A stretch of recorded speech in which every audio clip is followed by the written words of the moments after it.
जिस गन्ने से गुड़ इतना काला होता है उसकी चीनी इतनी सफेद कैसे हो गई? केमिकल्स उसमें डाले जाते हैं। और मैं एक चीनी मिल के अधिकारी जो मैनेजर है, मैं उनकी बात आपको बता रहा हूं। उन्होंने कहा कि मुझे लगभग 12 साल हो गए चीनी मिल में काम करते हुए, और जब से मैंने काम करना शुरू कर दिया चीनी मिल में, तभी से मैंने घर में चीनी लाना ही बंद कर दिया।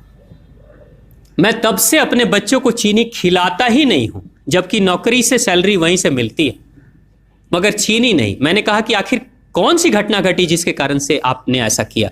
तो उन्होंने बताया एक छोटी सी घटना कि चीनी मिल में जो ये पानी निकलता है ना, चीनी के बनने के बाद उस प्रोसेसिंग में जो पानी निकलता है, उस पानी में वो सारा केमिकल भी मिक्स रहता है, और उस पानी को चीनी मिल वाले लोग अक्सर एक टंकी में जमा करके रखते हैं।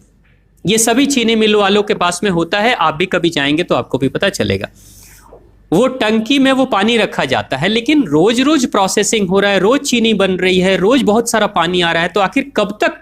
एक टंकी की क्षमता है ना, कितने दिनों तक वो टंकी खाली रहेगी? भर जाती है, भरेगी तो फिर क्या करेंगे? खाली करना है। तो क्या किया था चीनी मिल के लोगों ने? सोचा कि छोड़ो ना, अब कहां जाएंगे उसको फेंकने के लिए कहीं दूर, क्योंकि अब उतनी बड़ी टंकी जिसमें हजारों गैलन पानी है, उसके लिए ट्रांसपोर्ट में कितना खर्च आएगा, तो बेहतर होगा रात के अंधेरे में कहीं खेत में डाल देते हैं। क्योंकि जनरली फैक्ट्रियां तो होती हैं ऐसे ही बिराने में, तो कहीं डाल देते किसी खेत में, क्या पता चलेगा पानी है कि चीनी मिल का पानी है क्या है। तो ये सोचकर मैनेजमेंट वाले लोगों ने रात में ही उस पानी को खेतों में छुड़वा दिया, और नतीजा ये हुआ कि उस खेत की सारी फसल जल गई, मिट्टी बंजर हो गई। और जब किसान पता करने लगा कि आखिर क्या हुआ मेरे खेत में, जब चेकअप कराया वो मिट्टी का, तो पता चला कि इसमें तो चीनी मिल का जो वेस्ट मटेरियल है वो डाला गया है।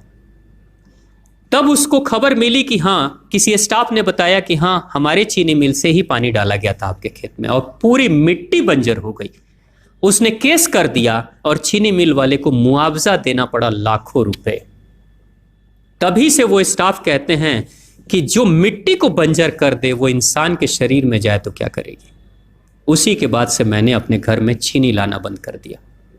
और सच्चाई है, लगभग अगर आप देखेंगे तो अंग्रेजों के आने के समय अंग्रेज पहला चीनी मिल इन्होंने भारत में ही लगाया था।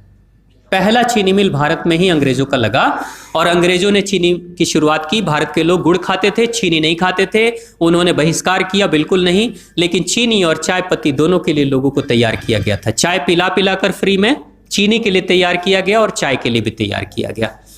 अंग्रेज ने जब से ये शुरू किया है, और पिछले 50 वर्षों से हमारे समाज में चीनी खाने का प्रचलन बहुत तेजी से बढ़ा है, और उसी समय से भारत के लोगों के बच्चों के शरीर में कैल्शियम की कमी होनी शुरू हो गई है। अगर कोई माँ, अगर कोई बहन जो गर्भवती हो, गर्भकाल के दौरान अगर चीनी का सेवन अगर कोई बहन कर रही हो, तो चांसेस ज्यादा होते हैं गर्भपात होने के। कोई माँ अगर बच्चे के जन्म से पहले 1 साल पहले से ही चीनी छोड़ दे और सामान्य भोजन करे, अपना ही दूध बच्चे को पिलाए, और कम से कम 5 साल तक बच्चे को चीनी ना खिलाए, खुद को चीनी ना खिलाए, उस बच्चे को कभी भी ऑस्टियोपोरोसिस की समस्या नहीं हो सकती। कैल्शियम की कमी उसके शरीर में कभी नहीं होगी। चीनी जब जाती है आपके शरीर में, तो बाहर जब निकलती है तो अकेले नहीं निकलती, कैल्शियम लेकर निकलती है। चीनी कैल्शियम लेकर निकलती है, हड्डियों को गलाकर निकलती है। और जिसके शरीर में कैल्शियम की कमी हो जाती है, उसके शरीर में मैग्नीशियम, पोटेशियम, आयरन सबकी कमी हो जाती है। कैल्शियम वो तत्व है कि जिसके शरीर में कम हो जाए, सारे तत्व कम हो जाएंगे, और कैल्शियम की कीमत पे चीनी हम खाते हैं। भारत, पाकिस्तान, बांग्लादेश, नेपाल, ऐसे कुछ देशों के अलावा दुनिया के बहुत सारे ऐसे राष्ट्र हैं जहां चीनी का इस्तेमाल ही नहीं होता। आज भी चीनी खाते नहीं, बहुत सारे देश नहीं खाते बिल्कुल। आप गुड़ खाया करिए, वो ज्यादा बेहतर है, चीनी को छोड़िए।